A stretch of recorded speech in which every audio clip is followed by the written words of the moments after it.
Sukkur municipal corporation की मिल्कियत में ईंदड़ दुकान की मसवाड़ वधाइण वारे फैसले खिलाफ वापारी सरापा एहतजाज बणिजी विया आहिनि। हेड मिनिस्टर के और कमिश्नर के म्यूनिसिपल जे उन्हनि खे फौरन हटाए करे और इंक्वायरी कराइण में अचे कि इन्होंने एडो वडो जुल्म छाजे करे कियो आहे। बहुत हो गया जुल्म की इंतहा हो गई।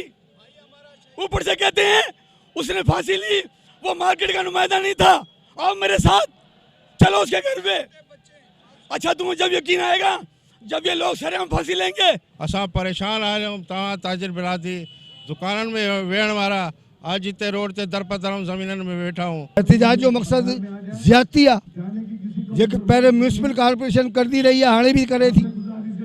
गलत गाइड करे कोर्ट के पहिरियों मिसगाइड कयो, उन्हनि नीलाम करे छॾियो। नीलाम रुकियो वक्ती तौर ते तो एतिरा पैसा वधाए छॾिया जो को ॾेई नथो सघे। कहिड़े लॉ जे मौजूब इन्हनि एॾा किराया वधाया आहिनि?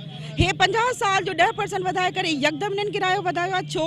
ये जुल्म कयो आहे सखर जे अवाम सां। सखर जे वापारियुनि जो चवणु आहे त म्यूनिसिपल तरफ़ां दुकानदारनि जी मसवाड़ में वाध गैर कानूनी आहे ऐं उन वाध सां उन्हनि ते जेको आहे तमामु घणो मुआशी भार पवे थो। कैमरामैन रज़ा लगारीअ सां गॾु मुश्ताक टांवरी, सिंध टीवी न्यूज़, सखर।